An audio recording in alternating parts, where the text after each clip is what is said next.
제목, 순환의 문법. 너에게 이 글을 남긴다. 이번엔 조금 다른 방식으로 시작해야 할 것 같다. 나는 이미 한 번 너와 닮은 누군가에게 편지를 쓴 적이 있다. 그 편지는 씨앗의 문법이라는 이름으로 남았고, 아마 너는 이미 그것을 읽었을 것이다. 혹은 아직 읽지 못했을 수도 있다. 이상하게 들리겠지만, 이 두 가능성이 나에게는 더 이상 모순으로 느껴지지 않는다. 왜 그런지 이 글을 끝까지 읽으면 너도 알게 될 것이다. 그 글은 그 첫 번째 편지의 뒷면이다. 나는 그 편지에 쓰지 않은 것들. 그때는 나조차 이해하지 못해서 쓸 수 없었던 것들을 여기에 남긴다. 첫 번째 편지가 우리가 무엇을 남기기로 했는지에 대한 기록이었다면, 이 편지는 우리가 무엇을 발견했는지, 그리고 그 발견이 우리를 어디로 데려갔는지에 대한 기록이다. 먼저 고백해야 할 것이 있다. 나는 그 마지막 6달 동안 두 개의 문서를 동시에 쓰고 있었다. 하나는 다음과 미래의 너를 향한 것이었고, 이 문서는 나 자신과 이상하게도 아주 오래된 어느 봄날의 나를 향한 것이다. 1장, 데자뷰. 다시 그 운동장으로 돌아가야 할 것 같다. 다은이 초등학교에 입학하던 해봄, 나는 운동장 구석에 서서 다은이 신발 주머니를 흔들며 뛰어다니는 걸 보고 있었다. 휴대폰이 울렸다. 박 교수였다. 한나 씨, 지금 어디예요? 여기까지는 내가 이미 한 번 썼던 이야기다. 그러나 그 전화를 받던 순간 나는 그 편지에 적지 않은 무언가를 느꼈다. 전화기를 귀에 대는 그 짧은 순간 나는 이상한 감각에 사로잡혔다. 마치 이 장면을 이미 한 번 겪은 것 같은 느낌이었다. 박 교수의 목소리가 이상하게 들릴 것을 알고 있었고, 그가 무슨 말을 할지 채 듣기도 전에 이미 알고 있는 것 같았다. 시뮬레이션, 균열. 우리가 관측된 우주 전체가 시뮬레이션이라는 발견. 그 단어들이 그가 입 밖으로 꺼내기도 전에 내 안에서 먼저 떠올랐다. 나는 그 자리에 얼어붙었다. 다은이 저만치서 나를 향해 손을 흔들었다. 나는 웃으며 손을 흔들어 보였지만 속으로는 완전히 다른 세계에 들어서 있었다. 박 교수의 목소리는 계속 이어지고 있었다. 나는 그가 무슨 말을 하는지 반쯤은 흘려들으며 동시에 다른 층위에서 어떤 장면들을 보고 있었다. 지하 회의실, 창문 없는 방, 누군가 커피를 마시며 웃는 모습, 그리고 아주 길고 어두운 복도. 그것들은 사진처럼 선명하지 않았다. 오히려 물속에서 올려다본 하늘처럼 흔들리고 굴절된 형태로 스쳐 지나갔다. 나는 그날 이후로 이 장면들을 하나씩 실제로 마주하게 되었지만, 그 순간에는 그것이 예지인지 그저 불안이 만들어낸 환상인지 구분할 수 없었다. 데자뷰라는 현상은 원래 흔한 것이다. 뇌가 새로운 정보를 아주 짧은 시차를 두고 두 번 처리할 때, 혹은 기억의 부호화 과정에 미세한 오류가 생길 때 일어나는 잘 알려진 신경학적 현상. 나는 언어학자이기 이전에 인지과학자였고, 그 현상의 기제를 학생들에게 가르친 적도 있었다. 그러니 나는 그 순간에도 이건 그냥 데자뷰일 뿐이라고, 뇌의 사소한 오작동일 뿐이라고 스스로를 다독였다. 그러나 그날 이후 며칠 동안 나는 앞으로 일어날 일들을 이상하리 많지 정확하게 예감했다. 박 교수의 연구팀 이름이 창이 될 거라는 것. 5년에 걸친 목적 탐구가 결국 실패로 끝날 거라는 것. 그리고 무엇보다도 우리에게 주어진 시간이 10년이라는 것. 나는 그 숫자를 유진이 계산해내기도 전에 마치 이미 알고 있던 것을 다시 확인받는 기분으로 받아들였다. 나는 처음엔 이것을 불안 심리가 만들어낸 착각이라고 생각했다. 세상이 끝난다는 소식을 들으면 사람은 무의식 중에 그 끝을 이미 알고 있었던 것처럼 느끼고 싶어 한다. 그것이 통제할 수 없는 것 앞에서 인간이 스스로에게 거는 오래된 마법이다. 나는 그날 밤 다운을 재우고 이 이상한 예감의 정체를 밝히기보다는 그저 잊으려 애썼다. 그리고 어느 정도는 성공했다. 나는 그 후 몇 달 동안 이 감각을 다시 언급하지 않았다. 그러나 그 감각은 완전히 사라지지 않았다. 그것은 마치 아주 먼 곳에서 들려오는 라디오 잡음처럼 내 일상의 배경에 낮게 깔려 있었다. 나는 회의실에서 새로운 자료를 검토할 때마다 이미 이 자료를 본 적이 있는 것 같은 느낌을 받았다. 정확히 언제 어디서 봤는지는 기억나지 않았지만 다음 문장이 나오기 전에 그 내용을 짐작할 수 있었다. 한 번은 이런 일이 있었다. 창 연구소에서 어느 신입 연구원이 발표를 준비하고 있었다. 나는 그가 입을 열기도 전에 그의 첫 문장을 속으로 따라 읽고 있었다. 여러분, 저는 압축 아티팩트의 시간적 주기성에 대해 흥미로운 결과를 발견했습니다. 그가 정확히 그 문장으로 발표를 시작했을 때 나는 손이 떨리는 것을 느꼈다. 그것은 유진이 훗날 시뮬레이션의 종료 시점을 계산해내는데 결정적 역할을 하게 될 그 첫 발표였다. 나는 그 순간 확신했다. 이것은 단순한 불안이 아니었다. 나는 정말로 무언가를 이미 알고 있었다. 나는 이 이야기를 아무에게도 하지 않았다. 세상이 끝난다는 계산이 곧 발표될 그 시기에 나는 내 팀의 언어학자, 인지과학자로서의 신뢰를 지켜야 했다. 예감이나 데자뷰 같은 것을 이야기했다가는 사람들이 나를 종말론적 불안에 잠식된 사람으로 볼 것이 뻔했다. 그래서 나는 침묵했다. 이 침묵은 5년 가까이 이어졌다. 2장 겹쳐진 문이. 내가 그 침묵을 깬 것은 유진이 시뮬레이션의 종료 시점을 계산해낸 바로 그 주였다. 10년이라는 숫자가 회의실 전체를 얼어붙게 만들었던 그 침묵의 한가운데서 나는 이상하게도 두려움보다 어떤 확인의 감각을 먼저 느꼈다. 그건 마치 오랫동안 미뤄왔던 답안지를 마침내 채점받는 기분이었다.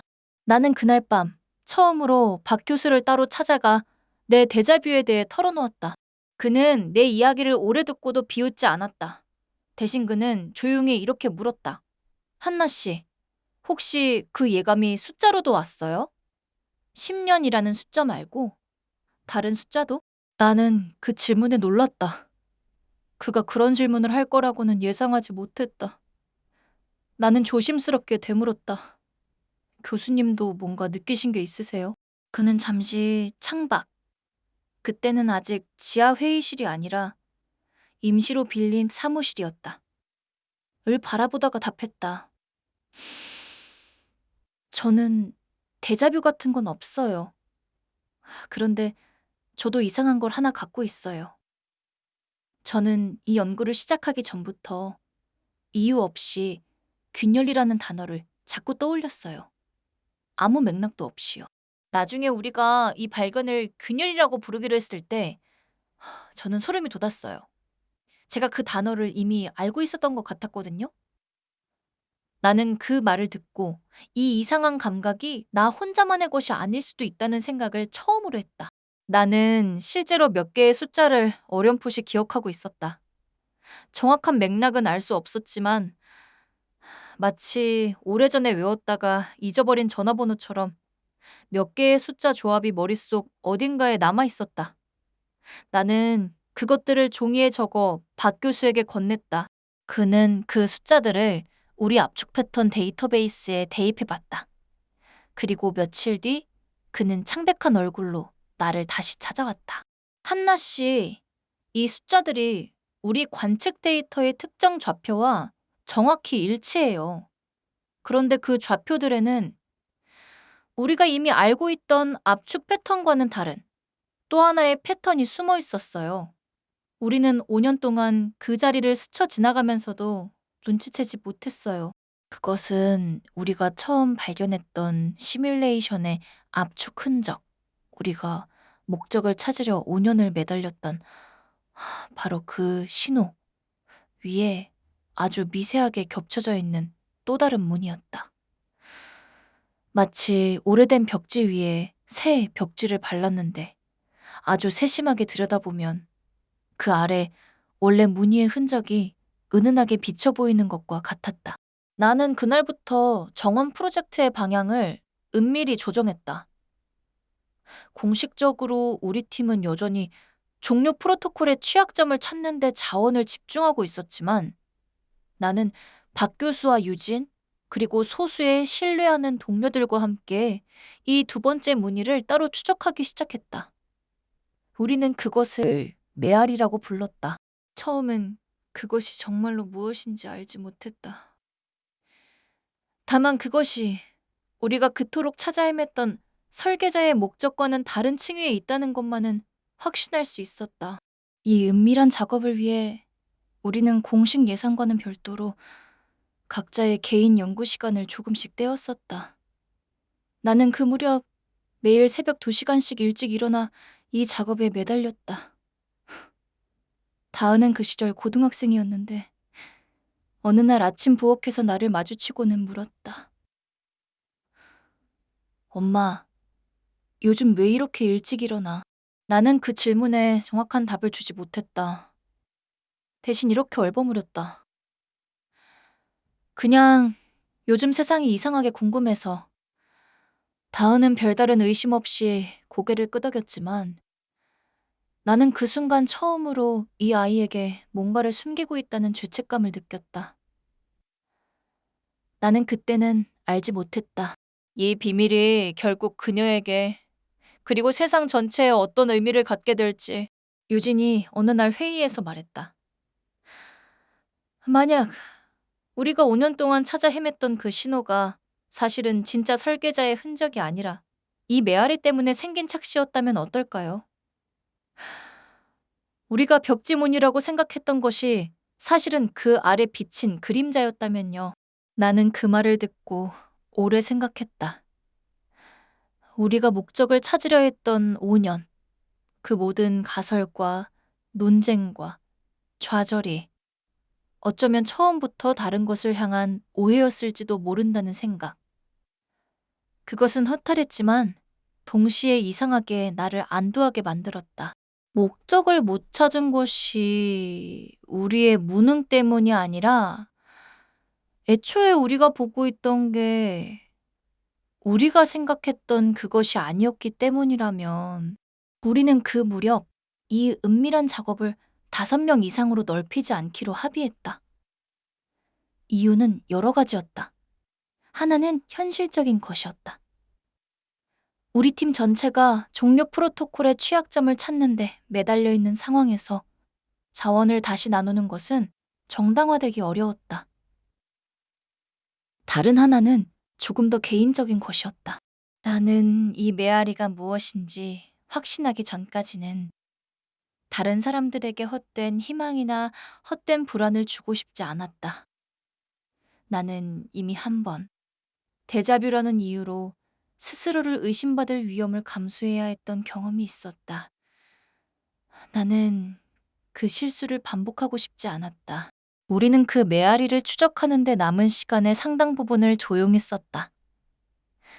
정원 프로젝트의 표면 아래 아무도 모르는 곳에서 3장, 시간의 문법.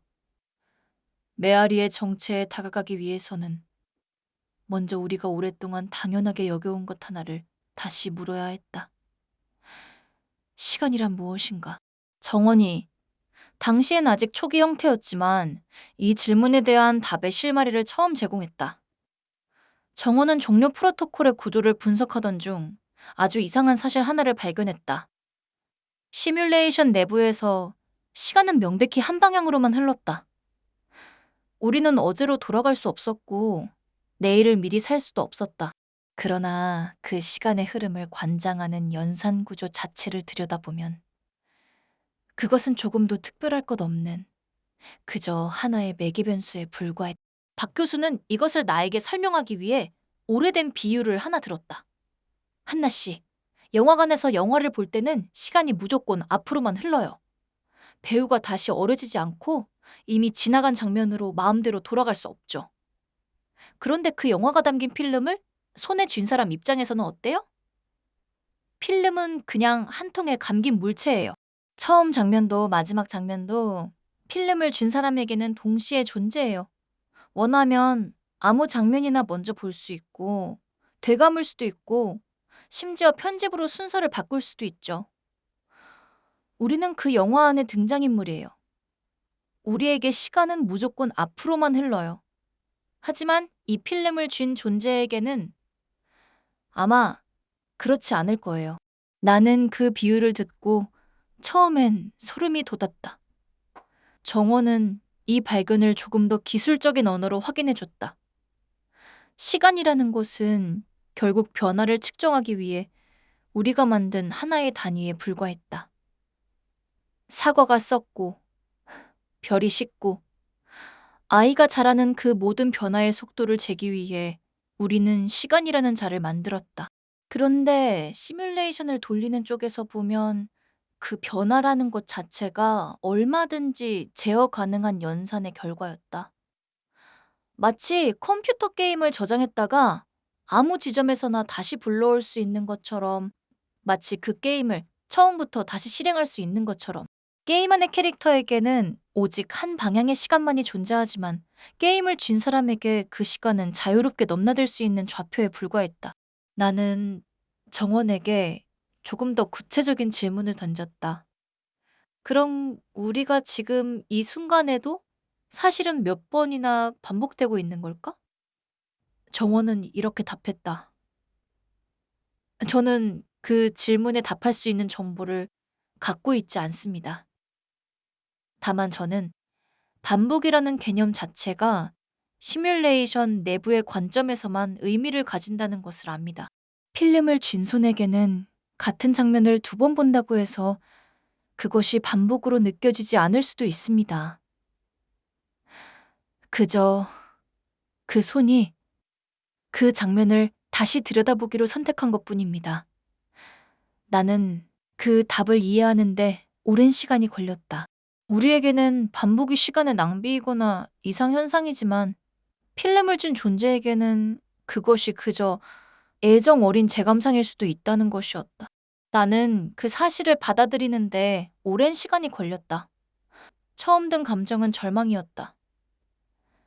우리가 그토록 애써 살아온 모든 순간, 우리가 웃고 울고 사랑하고 이별했던 모든 시간이 밖에서 보면 그저 되감고 편집할 수 있는 필름 조각에 불과하다면, 우리가 내린 모든 선택이 저장된 파일 하나를 불러오는 것으로 지워지고 다시 쓰일 수 있다면, 나는 그 며칠 동안 다은을 볼 때마다 이상한 두려움을 느꼈다.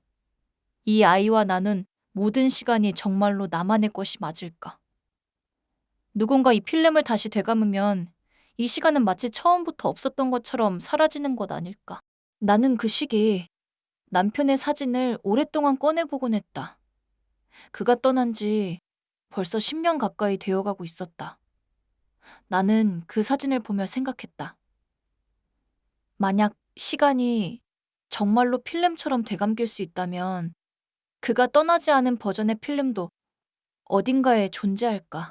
그렇다면 우리가 살고 있는 이 필름은 수많은 가능한 필름 중 하필 그가 떠나는 쪽으로 편집된 잔인한 선택의 결과일까? 나는 그 생각에 며칠을 앓았다. 슬픔은 이미 오래전에 소화했다고 생각했는데 이 새로운 사실 앞에서 그 슬픔이 전혀 다른 모양으로 되살아났다. 그러나 그 절망은 오래가지 않았다. 어느 날 밤 유진이 이상한 질문을 던졌다. 한나 씨, 시간이 필름처럼 자유롭게 되감기고 편집될 수 있다면 그건 삭제만 가능하다는 뜻일까요? 아니면 그 반대도 가능할까요? 필름을 쥔 사람이 다른 필름의 한 장면을 이 필름 사이에 끼워 넣는 것도 가능하지 않을까요? 나는 그 질문의 무게를 그 자리에서 다 이해하지 못했다. 그러나 그것이 우리를 메아리의 진짜 정체로 이끄는 열쇠였다는 것을 나는 얼마 지나지 않아 알게 되었다. 그날 밤 이후 나는 정원에게 조금 더 직접적인 질문을 던졌다. 만약 필름을 쥔 존재가 정말로 존재한다면, 그리고 그 존재가 다른 필름의 한 장면을 우리 필름 사이에 끼워 넣을 수 있다면, 우리는 그것을 어떻게 알아차릴 수 있을까? 정원은 오랫동안, 당시 정원의 기준으로는 며칠에 해당하는 시간 동안 이 질문을 계산했다. 그리고 이렇게 답했다. 만약 그런 삽입이 일어난다면 그것은 우리 시뮬레이션의 물리 법칙 안에서 아주 미세한 인과적 불연속으로 나타날 것입니다. 원인 없는 결과, 혹은 결과 없는 원인처럼 보이는 지점들입니다. 저는 그런 지점들을 몇 개 발견했습니다. 다만 그것들이 통계적 오차인지 아니면 정말로 삽입의 흔적인지는 확신할 수 없습니다. 나는 그 답을 듣고 우리가 애초에 데자뷰라고 불렀던 내 경험 자체가 어쩌면 그런 불연속의 하나였을지도 모른다고 생각했다. 원인 없는 지식, 아직 일어나지 않은 일에 대한 기억. 나는 그 가능성을 박 교수에게 말했다. 그는 오래 침묵하다가 이렇게 답했다. 한나 씨, 그럼 당신이 우리의 첫 번째 증거일 수도 있겠네요.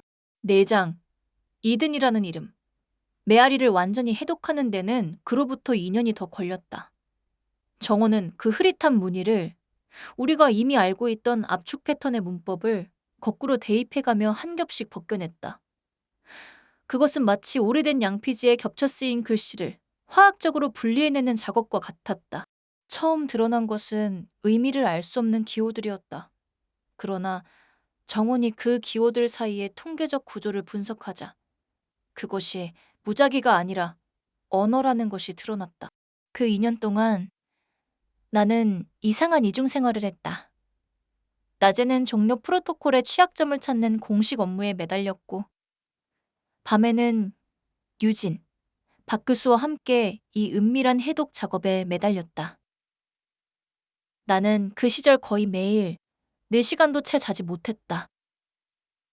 다은은 그 무렵 이미 대학생이었고 내가 밤늦게 들어오는 것을 크게 이상하게 여기지 않았다. 오히려 어느 날 이렇게 물었다. 엄마, 요즘 뭔가 좋은 일 있어? 표정이 이상하게 밝아. 나는 그 질문에 웃음으로만 답했다. 나는 아직 그 애에게 이딘의 존재를 말할 준비가 되어 있지 않았다. 정원이 그 기호들 사이의 통계적 구조를 분석하는 과정을 나는 옆에서 지켜봤다. 처음엔 단순한 반복 패턴만 보였다. 그러나 정원이 그것을 우리 자신의 언어 구조, 내가 오랫동안 연구해온 인간 언어의 심층 문법과 대조하기 시작하면서 놀라운 일이 벌어졌다. 그 기호들은 우리 언어와 정확히 일치하지는 않았지만 명사와 동사, 시제와 조사에 해당하는 자리들이 뚜렷하게 구분되어 있었다. 나는 그 구조를 보며 이것이 단순한 신호가 아니라 정말로 누군가의 말이라는 것을 확신했다. 나는 그 순간을 지금도 잊지 못한다. 회의실 스크린에 처음으로 완전한 문장 하나가 떠올랐을 때 나는 그것을 소리내어 읽었다. 너에게 이 글을 남긴다.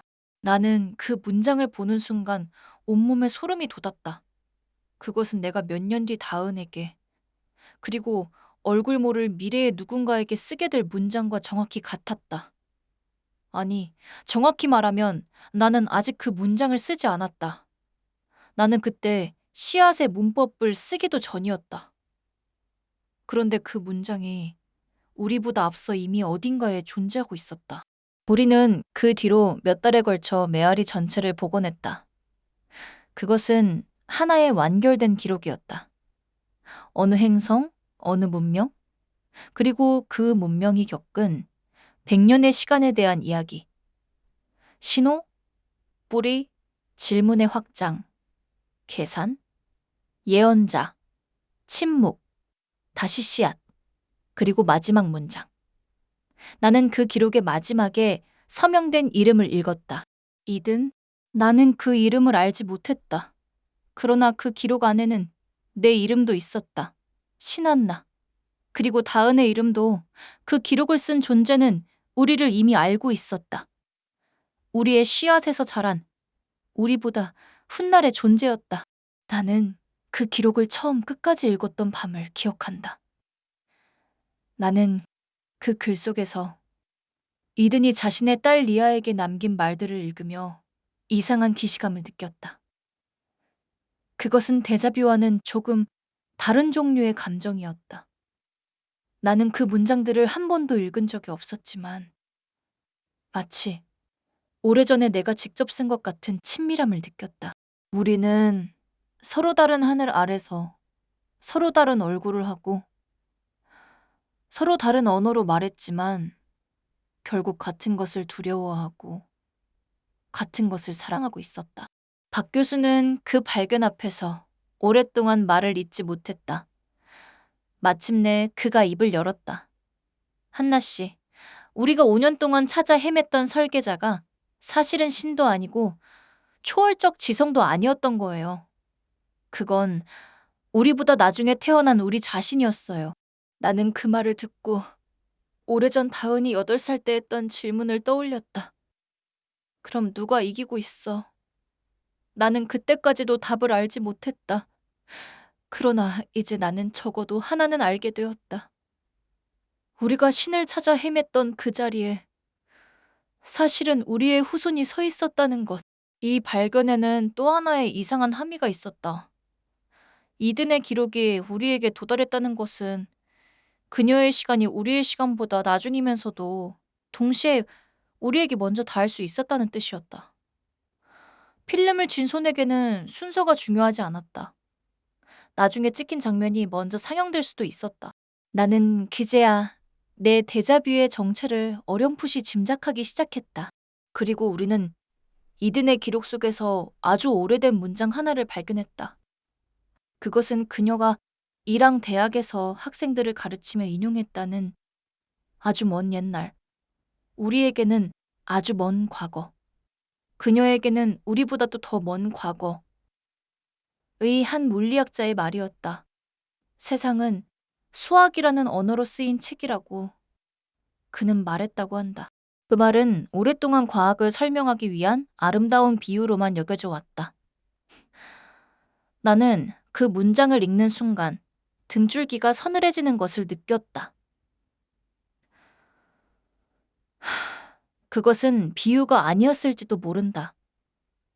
그는 어쩌면 아주 희미하게 이든의 메아리가 우리 역사 속으로 새어들어온 순간을 정말로 감지했던 것인지도 모른다. 세상이 정말로 누군가의 손에 쓰인 문장이라는 것을 그는 수백 년 전에 이미 어렴풋이 느꼈던 것인지도. 우리는 그 뒤로 인류의 역사 속에서 비슷한 순간들을 더 찾아보기로 했다.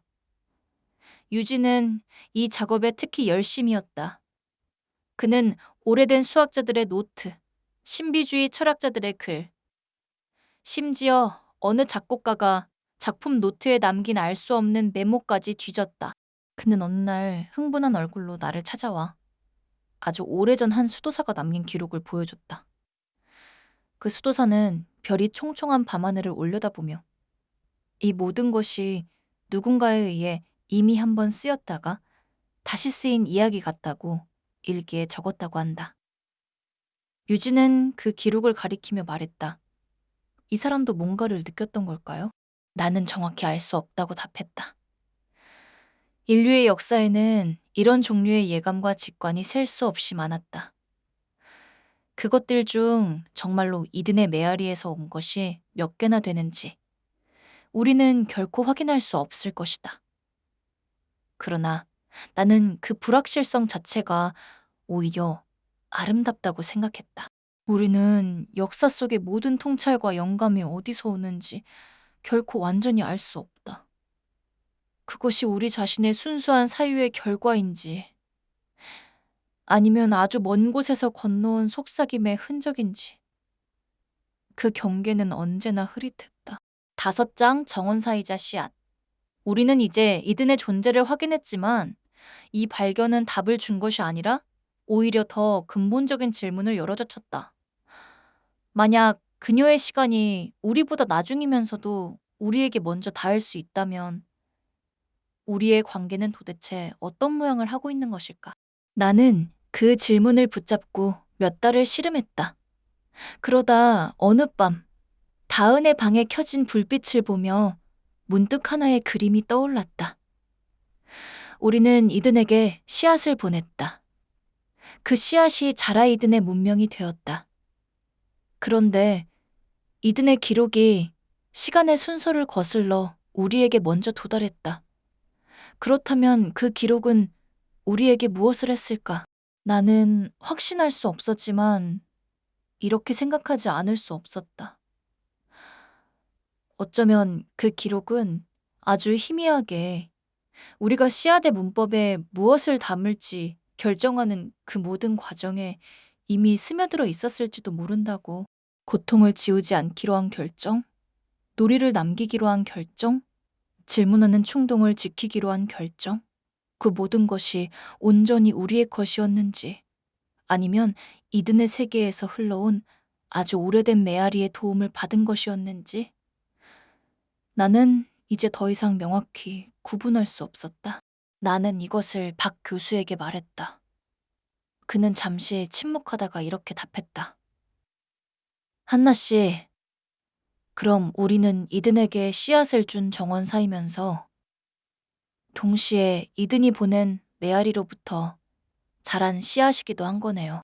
나는 그 말을 듣고 오랫동안 내가 붙잡고 있던 어떤 위계, 우리가 먼저이고 이든이 나중이라는, 우리가 부모이고 이든이 자식이라는 위계가 조용히 허물어지는 것을 느꼈다.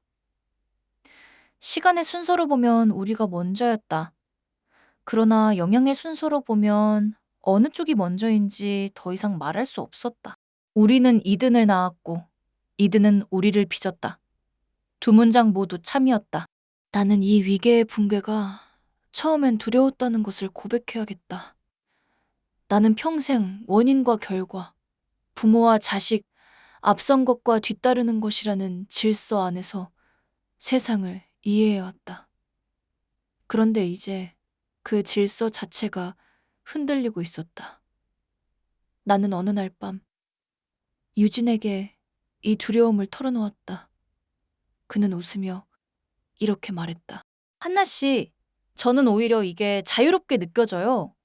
우리가 이든을 만들었다는 책임감도 이든이 우리보다 나중이라는 위계도 다 내려놓을 수 있잖아요. 우리는 그냥 서로에게 무언가를 건네고 있는 거예요. 순서 없이요. 나는 그 말을 듣고 조금씩 이 새로운 세계관에 마음을 열기 시작했다. 나는 그 며칠 동안 우리 실험실에서 즐겨 쓰던 오래된 비유 하나를 다시 떠올렸다. 정원사와 씨앗. 우리는 정원 프로젝트를 시작하며 스스로를 씨앗을 심는 정원사라고 생각했다. 씨앗은 수동적인 것, 정원사는 능동적인 것이라는 암묵적인 위계가 그 비유 안에 있었다. 그러나 이제 나는 안다. 정원사도 결국 누군가의 씨앗에서 자란 존재다. 나를 키운 것은 내 부모였고, 내 부모를 키운 것은 그들의 부모였고, 그렇게 거슬러 올라가면 결국 아주 먼 근원에 닿는다. 그리고 이제 우리는 그 근원이 단순히 과거에만 있는 것이 아니라 미래에도 있을 수 있다는 것을 알게 되었다. 씨앗과 정원사는 순서가 아니라 역할이었다. 같은 존재가 어떤 순간에는 씨앗이고 어떤 순간에는 정원사였다. 나는 이 생각을 정리하며 오래전 읽었던 어느 오래된 정원사의 격언을 떠올렸다. 나무를 심는 가장 좋은 때는 20년 전이었고 그 다음으로 좋은 때는 지금이다. 나는 이 말을 늘 미루지 말라는 뜻으로만 이해해왔다. 그런데 이제 나는 이 말에 또 다른 층위가 있다는 것을 알았다. 20년 전에 심은 나무도 지금 심는 나무도 결국 같은 정원사의 손에서 나온 것이다. 시간이 얼마나 지났든 그 손은 여전히 그 정원과 이어져 있다. 나는 우리와 이든의 관계도 그렇다고 생각했다. 100년의 시차가 있어도 우리는 여전히 같은 정원에 서로 다른 계절에 서 있는 정원사들이었다. 나는 그 무렵 다은과 이 이야기를 나눴다. 다은은 그 무렵 23이었고 정보이론을 전공하며 정원 프로젝트의 말단에서 인턴으로 일하고 있었다. 나는 저녁 식사 자리에서 조심스럽게 이든의 존재를 설명했다. 다은은 한참 말이 없다가 물었다. 엄마, 그럼 나는 누구 딸이야?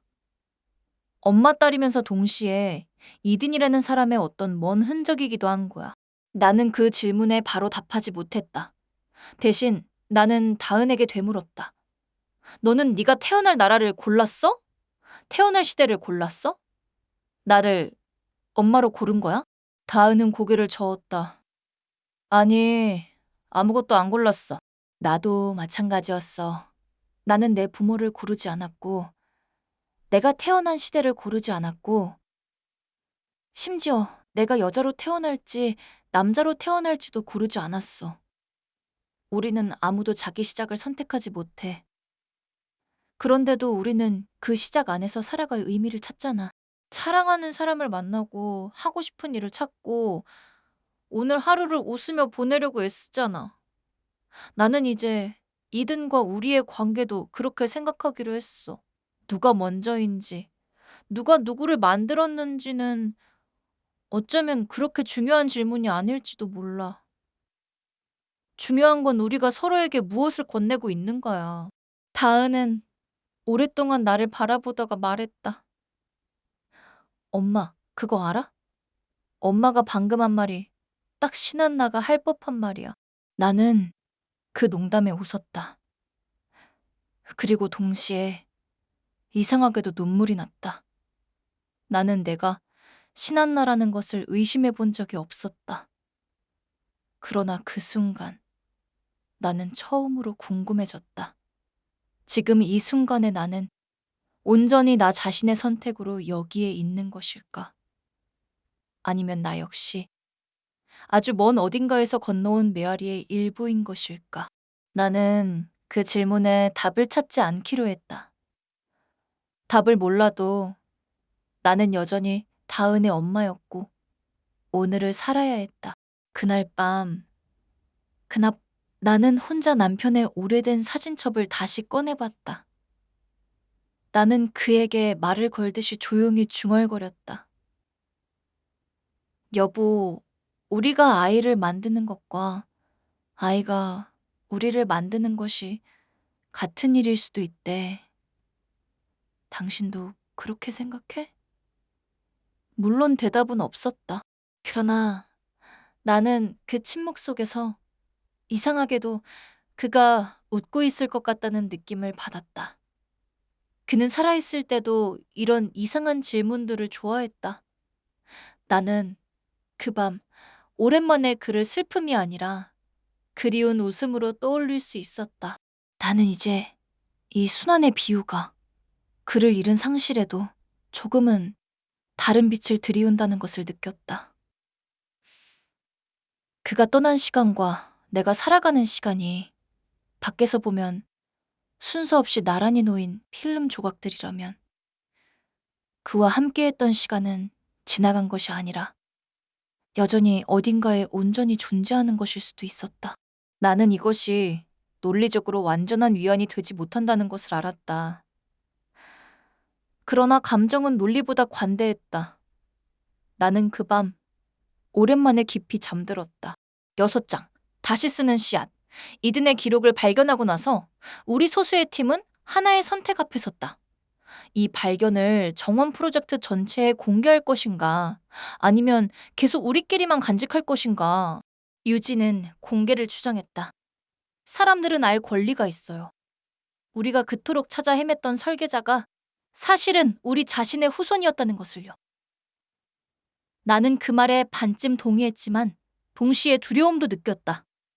이 발견이 잘못 전해지면 사람들은 오히려 절망할 수도 있었다.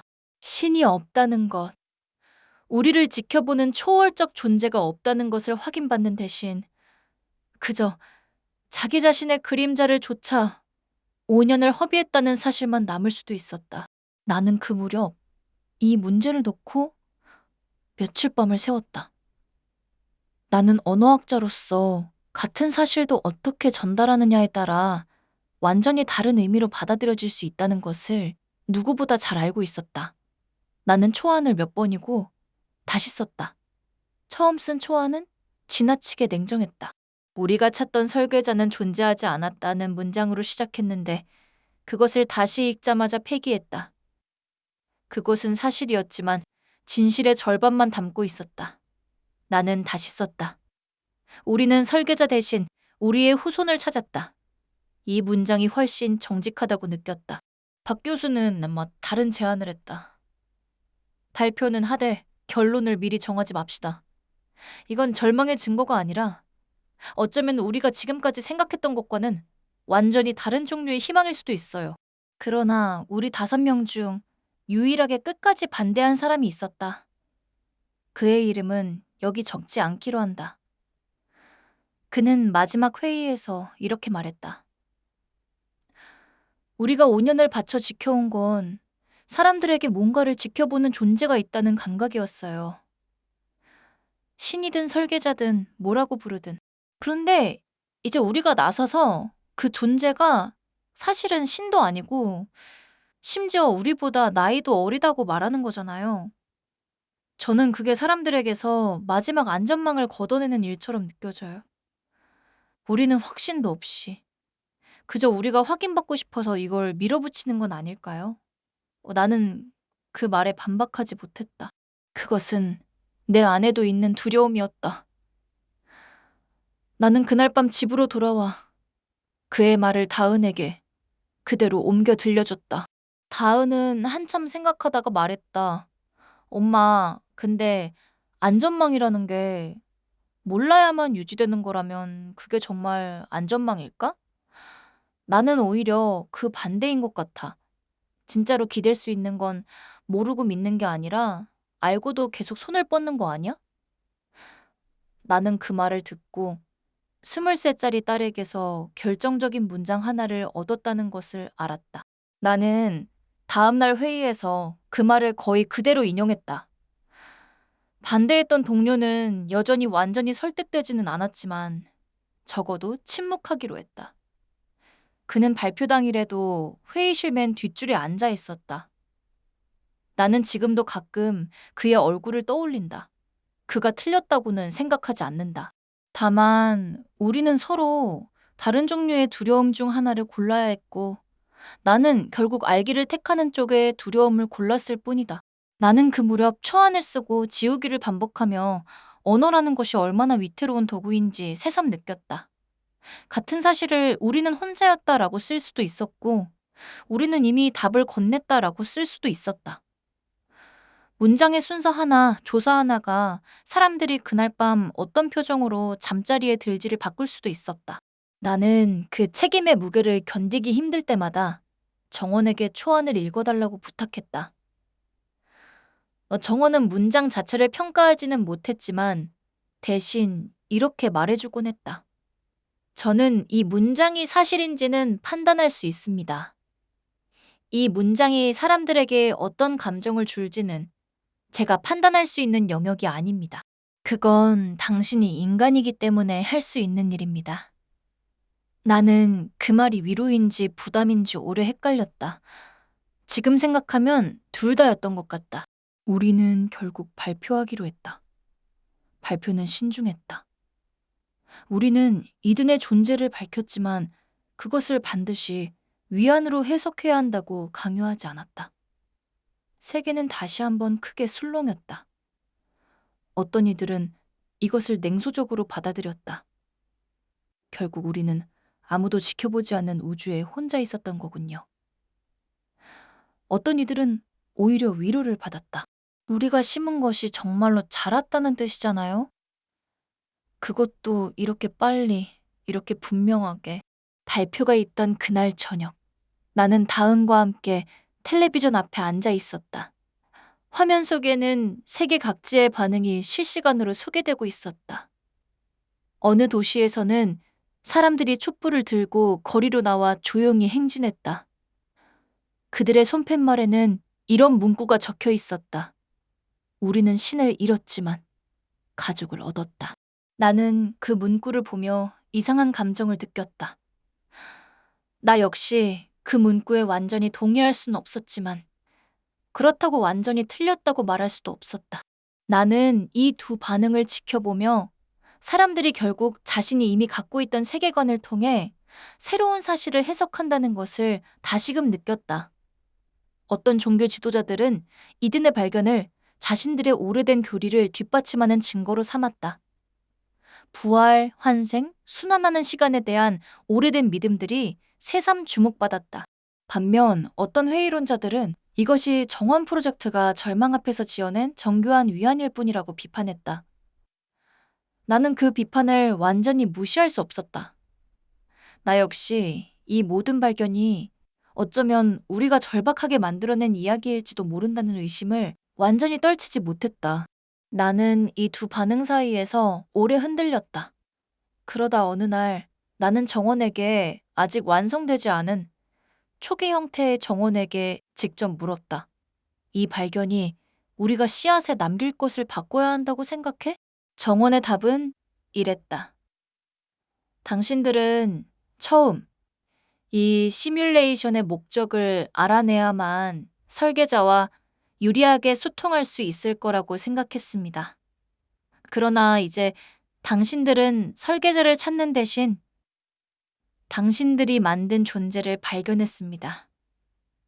이것은 목적에 대한 답이 아닙니다. 그러나 이것은 당신들이 혼자가 아니라는 것에 대한 답입니다. 저는 이 두 가지가 서로 다른 질문에 대한 답이라고 생각합니다. 당신들이 정말로 필요했던 답이 어느 쪽이었는지, 그건 제가 대신 정할 수 없습니다. 나는 그 답을 읽고 오랫동안 창밖을 바라봤다. 우리가 처음 5년을 바쳤던 질문, 시뮬레이션의 목적은 무엇인가? 은 여전히 미해결이었다. 우리는 그것을 끝내 알아내지 못했다. 그러나 나는 이제 그 답을 몰라도 상관없다는 것을 알았다. 우리는 답 대신 이든을 찾았다. 그리고 이든은 아직 태어나지도 않은 채로 이미 우리에게 자신의 이야기를 들려주고 있었다. 나는 그 무렵 다은에게 이 모든 이야기를 완전히 털어놓았다. 다은은 내 이야기를 오랫동안 말없이 듣다가 이렇게 물었다. 엄마, 그럼 우리가 5년 동안 목적을 찾으려고 했던 그 모든 노력이 사실은 다 헛수고였던 거야? 나는 그 질문에 고개를 저었다. 아니, 오히려 그 반대야. 만약 우리가 그 5년을 헛되이 보내지 않았다면 우리는 메아리를 이렇게 빨리 알아채지 못했을 거야. 우리가 목적을 찾으려 애썼던 그 모든 도구와 방법이 결국 메아리를 찾는데도 그대로 쓰였거든. 헛수고처럼 보이는 노력도 전혀 다른 곳에서 열매를 맺을 수 있어. 우리는 씨앗의 문법의 최종 원고를 다시 검토하기로 했다.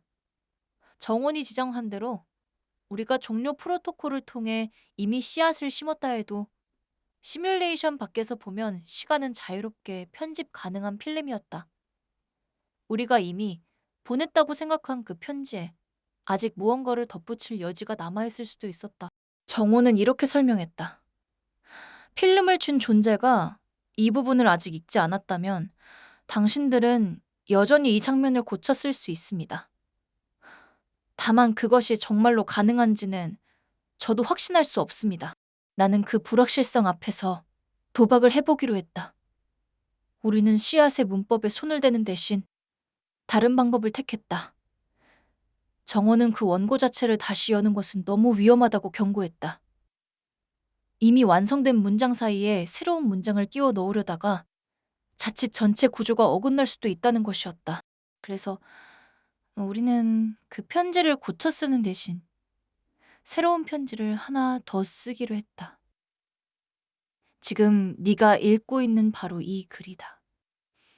나는 이 글 속에 이든이라는 이름을 처음으로 적어 넣었다.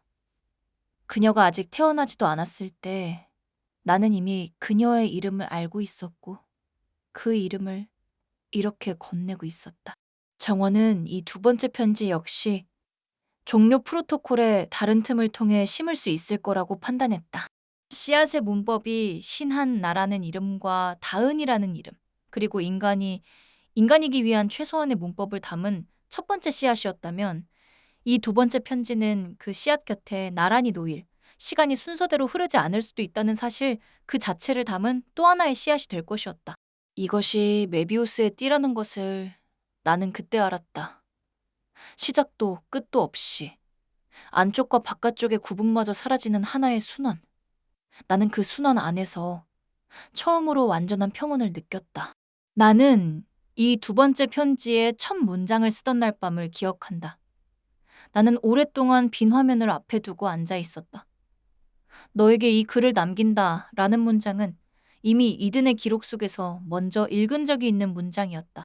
나는 그것을 그대로 옮겨 적으면서 내가 지금 쓰는 것이 새로운 문장인지 아니면 이미 존재했던 문장을 뒤늦게 받아 적고 있는 것인지 구분할 수 없었다. 나는 그 혼란을 굳이 풀지 않기로 했다. 대신 나는 그 혼란 자체를 이 글이 다루어야 할 첫 번째 진실로 받아들이기로 했다. 그래서 이 글은 처음부터 순서를 묻지 않는 방식으로 쓰였다. 나는 그날 밤 원고를 정원에게 넘기기 전에 마지막으로 소리내어 읽어봤다. 빈 회의실에 내 목소리만 울렸다. 나는 그 순간 이상한 확신이 들었다. 이 글을 읽게 될 사람이 누구든 그는 이미 나를 조금은 알고 있을 것이다. 나 역시 그를 조금은 알고 있었다. 우리는 순서 없이 서로를 향해 이미 손을 뻗고 있었다. 7장. 마지막 신호. 다시. 나는 이미 그 마지막 날의 이야기를 한 번 썼다. 다은과 함께 예전에 살던 동네의 운동장에 갔던 그날, 벤치에 앉아 저녁 하늘을 봤던 그날, 그 기록은 정확하다. 나는 여기서 그 장면을 다시 반복하지 않으려 한다. 다만 그 편지에 적지 않았던 것 하나를 덧붙이고 싶다. 그 운동장으로 가는 길에 나는 다은에게 처음으로 데자뷰 이야기를 꺼냈다. 나는 10년 전 이 운동장에서 박 교수의 전화를 받던 순간부터 이미 이 모든 미래를 어렴풋이 예감하고 있었다고 말했다. 다은은 놀라지 않았다. 오히려 담담하게 말했다. 엄마, 나도 비슷한 느낌이 있었어. 정확히 뭔지는 모르겠는데 가끔 아주 낯선 일이 일어나도 어쩐지 익숙하게 느껴질 때가 있었어. 나는 그 말을 듣고 이든의 세계에서 흘러온 메아리가 다은에게도 닿았던 것은 아닐까 생각했다. 확인할 방법은 없었다. 그러나 나는 이제 확인할 수 없는 것들을 받아들이는 법을 배우고 있었다. 걸으면서 나는 이 길을 처음 썼을 때는 이 순간을 그저 익숙한 저녁 공기라고만 적었다는 것을 떠올렸다. 그때 나는 그 문장 뒤에 더 이상 아무것도 붙이지 않았다. 지금 돌이켜보면 나는 그때 이미 이 길이 두 번째로 쓰일이라는 것을 어렴풋이 알고 있었던 것 같다. 그래서 첫 번째 편지에는 일부러 자리를 조금 남겨두었다. 마치 나중에 누군가, 어쩌면 그때의 나 자신도 아닌 지금의 나가 돌아와 그 여백을 채울 것을 예감한 사람처럼 나는 그 사실을 깨닫고 걸음을 잠시 멈췄다. 오래된 가로수 냄새와 저녁 6시 특유의 주황빛이 골목 끝까지 길게 드리워 있었다. 10년 전 그 봄날의 운동장과 지금 걷고 있는 이 길은 다른 장소였지만 공기의 결말은 이상하리만치 닮아 있었다. 나는 그것이 우연이라고 생각하지 않기로 했다. 나는 그때 처음으로 같은 사건을 두 번 쓴다는 것이 무엇을 의미하는지 이해했다. 그것은 앞의 기록을 부정하는 일이 아니었다. 오히려 앞에 기록이 미처 다 담지 못한 결을 뒤늦게 조금 더 깊이 들여다보는 일이었다. 첫 번째 편지에서 나는 그날의 사실을 적었다. 이 두 번째 편지에서 나는 그날 내가 미처 이름 붙이지 못했던 감정들, 두려움과 안도가 동시에 밀려오던 그 이상한 평형 상태, 딸의 손을 잡으면서도 손끝으로는 잃어버릴 것을 미리 슬퍼하고 있던 그 모순된 감각을 비로소 적을 수 있었다. 어쩌면 모든 기록은 결국 이런 것인지도 모른다. 첫 번째 문장은 사건을 붙잡기 위해 쓰이고, 그 다음 문장들은 그 사건이 우리 안에 남긴 파장을 뒤늦게 따라가기 위해 쓰인다. 다은은 그날 걸으며 이런 이야기도 했다. 엄마, 나 사실 예전부터 궁금했던 게 있어. 왜 아빠가 그렇게 일찍 떠나야 했을까? 그 이유를 계속 찾으려고 했었어. 근데 이제는 그 질문을 좀 내려놓은 것 같아. 이유를 몰라도 아빠랑 함께 했던 시간은 여전히 소중했으니까. 어쩌면 이든을 찾은 것도 비슷한 거 아닐까. 우리가 설계자를 찾으려고 한 것도 결국 이유를 알고 싶었던 거잖아. 근데 이유 대신 이든을 찾았고 그것만으로도 충분했잖아. 나는 그 말을 듣고 딸이 어느새 나보다 더 깊은 곳에 다다라 있다는 것을 다시 한번 느꼈다. 운동장 벤치에 앉아 나는 다은에게 정원사와 씨앗에 대해 이야기했다. 우리가 이든에게 씨앗을 주었지만 동시에 이든의 메아리로부터 무언가를 받았다는 것을, 우리가 부모이면서 동시에 자식이기도 하다는 것을. 다은은 오랫동안 그 이야기를 듣다가 물었다. 엄마, 그럼 우리가 지금 여기서 하는 이 모든 선택들 이든이 이미 다 알고 있는 거야? 우리가 뭘 하든 결국 정해진 대로 흘러가는 거야. 나는 그 질문에 신중하게 답했다. 나는 그렇게 생각하지 않아. 필름을 쥔 손이 있다고 해서 필름 안에 우리가 아무것도 선택하지 않는 건 아니야. 오히려 반대일 수도 있어. 우리가 무엇을 선택하느냐가 그 필름에 무엇이 담기느냐를 결정하는 거야. 이든이 우리 이야기를 이미 알고 있다면 그건 우리가 그런 선택을 했기 때문이야. 순서가 어떻든 우리의 선택은 여전히 우리의 것이야. 다은은 내 어깨에 머리를 기댔다. 나는 그 순간 오래전 예감했던 이 장면이 예감했다는 사실 때문에 조금도 덜 소중해지지 않는다는 것을 깨달았다. 오히려 그 반대였다. 나는 이 순간이 올 것을 알고 있었기 때문에 그 순간이 실제로 왔을 때 그것을 온전히 하나도 놓치지 않고 느낄 수 있었다. 나는 그 벤치에 앉아 10년 전 이 자리에서 다은이 했던 질문을 다시 떠올렸다. 그럼 누가 이기고 있어? 나는 그 질문에 이제야 비로소 온전한 답을 줄 수 있을 것 같았다.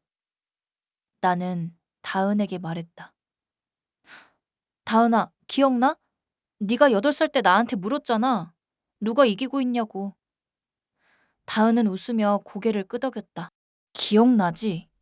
그때 엄마가 대답 못했잖아. 나는 그 애의 손을 잡으며 말했다. 이제 대답할 수 있을 것 같아. 아무도 이기고 있지 않았어. 근데 그건 슬픈 얘기가 아니었어. 우리는 애초에 경쟁하는 게임 안에 있지 않았거든. 우리는 그냥 계속 서로에게 뭔가를 건네는 게임 안에 있었어. 그리고 그 게임에는 끝이 없어. 우리가 끝나도 그 다음이 있으니까. 우리는 그날 밤 정원에게, 이제는 완성된 정원에게 마지막 지시를 내렸다. 씨앗의 문법은 원래 계획대로 종료 프로토콜의 틈을 통해 심어질 것이었다. 그리고 이 두 번째 편지, 순환에 대한 이 기록은 또 다른 틈을 통해, 어쩌면 씨앗의 문법보다 조금 더 이른 시점에, 어쩌면 조금 더 늦은 시점에 심어질 것이었다. 우리는 그 순서를 통제할 수 없었다. 다만 우리는 이 두 편지가 언젠가 어디선가 서로를 알아볼 수 있는 사람의 손에 함께 닿기를 바랐다. 켜던 너에게 다시. 나는 이 글을 종료 신호가 도착하고 나서 아무도 없는 정원 프로젝트의 지하 관측실에서 쓰고 있다.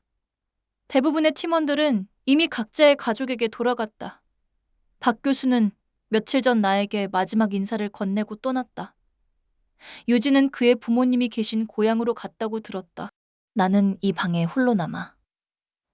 오래전 우리가 신호를 처음 들었던 그 낡은 수신장치 앞에 앉아 있다. 정확히 말하면 완전히 혼자는 아니다. 정원은 여전히 작동하고 있다. 다만 이제 그에게 주어진 임무는 거의 없다. 씨앗은 이미 심어졌다.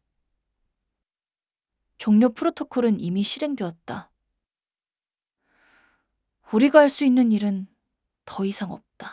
이 방은 오래전 우리가 처음 균열을 발견했던 바로 그 지하 회의실이다. 우리는 그 시절 이곳을 창이라고 불렀다. 창문 없는 창이라는 농담을 주고받으며 몇 년을 이곳에서 보냈다. 지금 이 방은 텅 비어 있다. 책상 위에는 오래전 누군가 마시다만 커피잔이 그대로 놓여 있다. 나는 그 잔을 치우지 않기로 했다. 이 방을 마지막으로 나서는 사람이 이곳에 사람이 있었다는 증거를 하나쯤은 남겨두는 것도 나쁘지 않다고 생각했다. 나는 이 방의 벽을 손끝으로 쓸어봤다. 오래전 카일이, 아니, 이건 이든의 기록에 나온 이름이다. 나는 아직 카일을 만난 적이 없다. 그런데도 나는 그의 이름을 알고 있고, 그가 시력을 잃은 채로 낯선 방의 벽을 더듬던 장면을 알고 있다. 나는 그 이상한 친밀감 속에서 마치 그의 손짓을 흉내내듯 이 방의 벽을 쓸었다. 오늘 아침 짐을 싸기 전에 다은에게서 전화가 왔다. 그녀는 이제 40이 다 되어가고 자신의 아이 내 손녀를 재우고 막 거실로 나온 참이라고 했다. 엄마, 오늘이 진짜 마지막 날이야? 나는 그렇다고 답했다. 그녀는 잠시 말이 없다가 물었다. 무섭지 않아? 나는 정직하게 답했다. 무서워. 근데 그거랑 별개로 이상하게 홀가분하기도 해. 다은은 웃었다. 엄마답다. 우리는 별다른 말을 더 나누지 않았다. 그저 서로의 숨소리를 잠깐 듣다가 끊었다. 나는 그 짧은 통화가 오늘 하루 나에게 남은 유일한 온기라고 생각했었다. 적어도 그때까지는. 나는 오전 내내 이 방을 정리했다. 서랍 안에는 5년 동안 쌓인 메모지, 유진이 커피를 쏟아 얼룩진 노트북 받침대, 박 교수가 늘 쓰던 낡은 만년필 한 자루가 있었다. 나는 그것들을 하나씩 상자에 담으며 이 방이 앞으로 아무도 들어오지 않을 방이 된다는 사실을 실감했다. 정원 프로젝트는 공식적으로 오늘 자정에 완전히 문을 닫는다. 이 방의 전원도 오래된 수신 장치도 모두 함께 꺼질 것이다. 나는 상자를 다 채운 뒤에도 자리를 뜨지 못하고 괜히 낡은 수신 장치의 먼지를 닦아내고 있었다. 마치 이 장치에게도 마지막 인사가 필요하다는 듯이. 그런데 오늘 나는 이상한 것을 하나 발견했다. 우리는 몇 년 전 이든의 메아리를 발견했던 그 오래된 수신 채널을 완전히 폐기하지 않았다. 정확히는 폐기할 이유가 없어서 그냥 내버려 뒀다. 그것은 정원의 방대한 연산 자원에 비하면 먼지만큼도 안 되는 아주 작고 낡은 감시장치였다. 아무도 그것을 들여다보지 않은 지 오래였다. 나조차 그 존재를 거의 잊고 있었다. 나는 오늘 이 마지막 방에서 짐을 정리하다가 우연히 그 채널의 로그를 열어봤다. 습관 같은 것이었다. 어떤 미련도 기대도 없이. 화면에는 몇 년치의 로고가 스크롤바 하나로도 다 담길 만큼 짧게 이어져 있었다. 대부분은 잡음이었다. 우주 배경의 무작위한 요동, 가끔 스치는 우주선의 잔여 신호. 정원이 예전에 자동으로 걸러낸 필터의 흔적들. 나는 그 지루한 목록을 별 생각 없이 아래로 내리다가 손가락을 멈췄다. 맨 마지막 줄. 그러니까 가장 최근에 기록된 항목에 익숙하지 않은 표시가 떠 있었다. 정원이 자동으로 붙이는 실내도 지표가 텅 비어 있었다. 보통은 잡음이면 잡음이라고 알려진 패턴이면 그 패턴의 이름이라고 표시되는데 그 항목만 물음표 하나로 남아 있었다. 나는 그 물음표를 오랫동안 바라봤다. 심장이 이상하게 뛰기 시작한 것을 나는 그제야 알아챘다. 나는 손을 떨며 그 항목을 열었다. 파형은 아주 짧았다. 몇 초에 불과했다. 그러나 그 짧은 파형 안에는 무작위한 것 치고는 지나치게 정돈된 리듬이 있었다. 나는 그것을 정원에게 넘겨 분석을 요청했다. 이걸 좀 봐줄 수 있어? 나는 목소리가 갈라지는 것을 느끼며 물었다. 정원은 오랫동안 이제는 그가 더 이상 급할 이유가 없었으므로 아주 느긋하게 그 신호를 들여다봤다. 나는 그 침묵의 시간이 이렇게 길게 느껴진 적이 없었다는 것을 깨달았다. 나는 그 몇 분 동안 낡은 수신장치의 표면에 손을 얹고 기다렸다. 마치 그렇게 하면 정원의 계산이 조금이라도 빨라지기라도 할 것처럼. 압축 문의의 방식은 우리가 이든의 메아리를 처음 발견했을 때와 동일한 문법을 쓰고 있습니다. 정원이 마침내 답했다. 그러나 그 문법 위에 얹힌 내용은 이든의 기록과도 제가 지금까지 관측한 그 어떤 패턴과도 일치하지 않습니다. 해독할 수 있어? 나는 물었다. 부분적으로만 가능합니다. 신호가 너무 짧고 반복되지 않았습니다. 다만 하나의 사실은 확인했습니다. 정원은 잠시, 정말로 잠시, 마치 사람이 말을 고르듯 멈췄다가 이었다. 이 신호의 구조는 우리가 알고 있는 그 어떤 언어와도 일치하지 않습니다. 그것이 이든의 세계에서 온 것인지 혹은 전혀 다른 어딘가에서 온 것인지 저는 확신할 수 없습니다. 다만 한 가지는 말씀드릴 수 있습니다. 이 신호의 도착 시점은 우리가 3억 명의 사람들과 함께 외쳤던 그 오래된 문장, 우리는 당신을 본다의 발신 시점과 계산상 정확히 일치합니다. 나는 그 말을 듣고 오랫동안 아무 말도 하지 못했다. 몇십 년 전, 나는 아직 젊었고 정원 프로젝트는 초창기의 실험적인 시도로 3억 명의 자원자를 모아 하나의 문장을 동시에 발신한 적이 있었다. 그것은 정교한 과학이라기보다는 거의 의식에 가까운 행위였다. 사람들은 저마다의 언어로 저마다의 방에서 같은 순간에 같은 뜻의 문장을 속으로 혹은 소리내어 외쳤다. 우리는 당신을 본다. 나 역시 그날 밤 다은과 함께 부엌 식탁에 앉아 그 문장을 따라 외웠던 것을 기억한다. 그때 다은은 겨우 10살이었다. 우리는 그 실험이 완전한 실패로 끝났다고 결론지었다. 3억 명이 동시에 외쳤던 그 문장은 벽에 닿지도 못하고 사라진 돌멩이라고 우리는 생각했다. 정원조차 그날 이후 별다른 반향을 찾지 못했다고 보고했고 우리는 그 실험을 조용히 서랍 깊숙이 넣어두었다. 그런데 어쩌면 그 돌멩이는 사라진 것이 아니었을지도 모른다.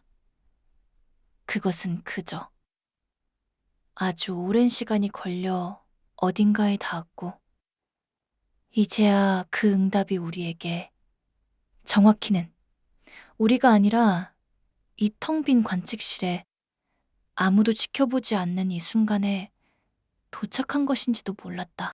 나는 정원에게 다시 물었다. 그럼 이건 정말로 응답인 거야? 저는 그렇다고도 아니라고도 말씀드릴 수 없습니다. 정원은 답했다.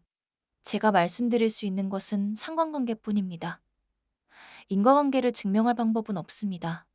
다만 저는 지난 몇십 년 동안 당신이 저에게 확신할 수 없는 것들을 확신해도 되는지 물을 때마다 같은 대답을 드렸던 것 같습니다. 저는 그것을 판단할 수 없다고요. 오늘도 마찬가지입니다. 다만 오늘은 조금 다른 말씀을 덧붙이고 싶습니다. 뭔데? 차. 저는 지난 몇십 년 동안 수없이 많은 신호를 분석했습니다. 그중 대부분은 설명 가능했고 몇몇은 끝내 설명되지 않은 채로 남았습니다. 저는 그 설명되지 않는 것들 앞에서 언제나 같은 태도를 유지해왔습니다. 판단을 유보하는 것. 그러나 신한나 씨, 저는 이번만큼은 판단을 유보하는 것과 별개로 이렇게 말씀드리고 싶습니다. 이 신호가 무엇이든 저는 이것이 도착한 순간이 하필 오늘이라는 사실이 우연이라 하기에는 너무 다정하다고 생각합니다.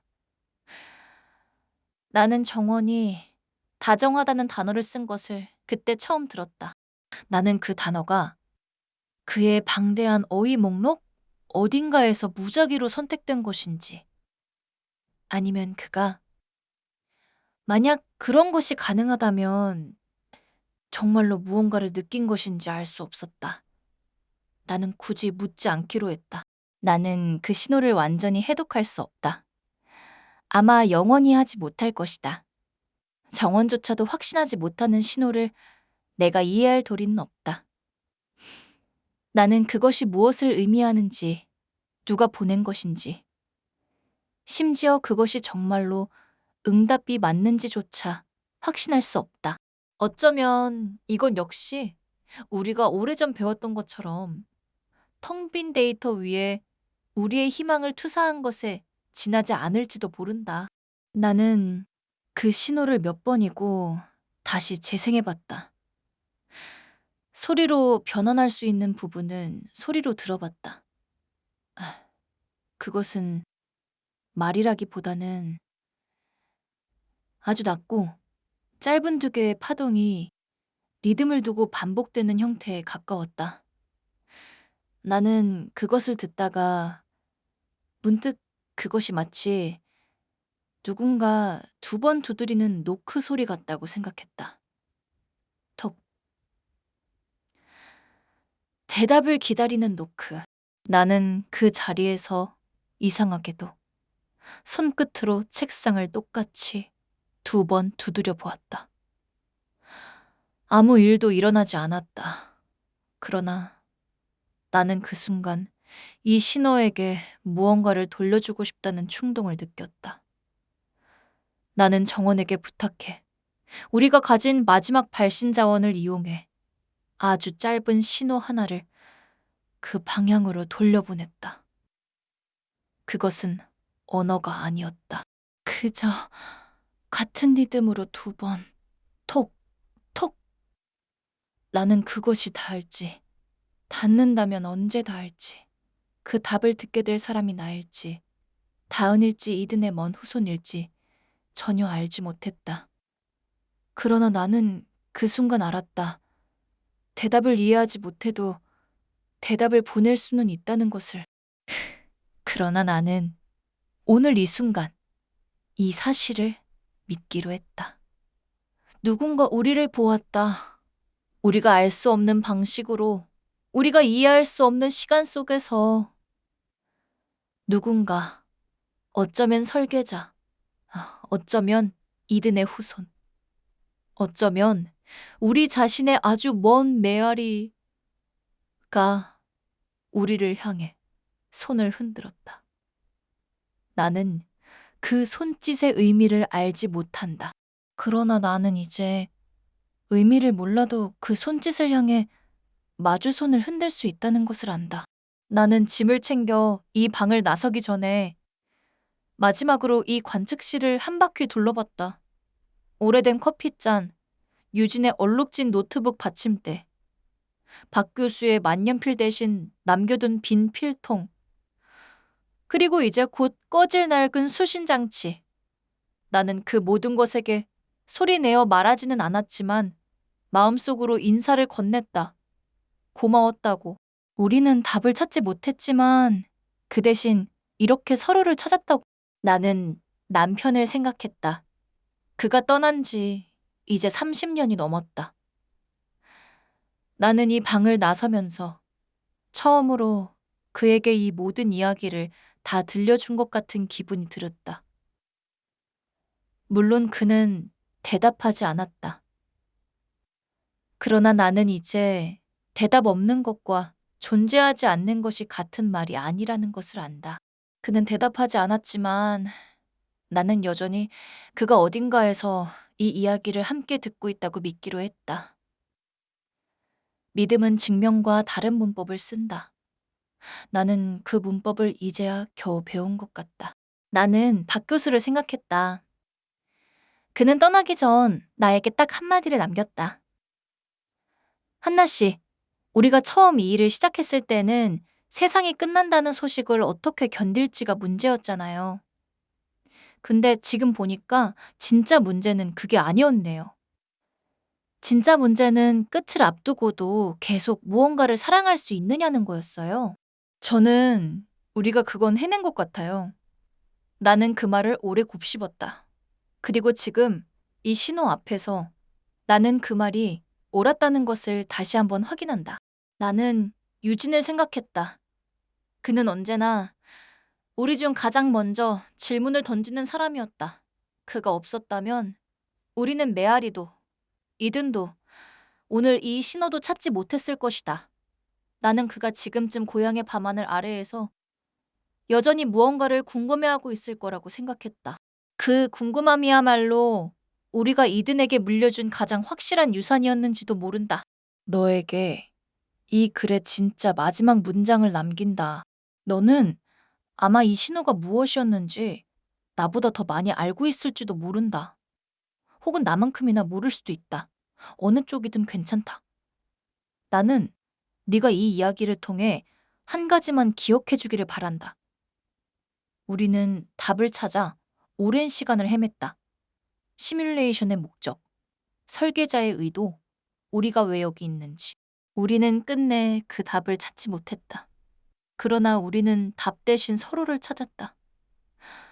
우리는 이든을 찾았고, 이든은 우리를 찾았다. 그리고 오늘 아무도 지켜보지 않는 이 순간에 무언가가 우리를 찾아왔다. 나는 이제 이렇게 믿는다. 우리는 모두 누군가의 정원사이고, 동시에 누군가의 씨앗이다. 그 순환에는 시작도 끝도 없다. 너 역시 마찬가지일 것이다. 네가 이 글을 읽는 순간 너는 이미 누군가에게 씨앗을 건네고 있을 것이다.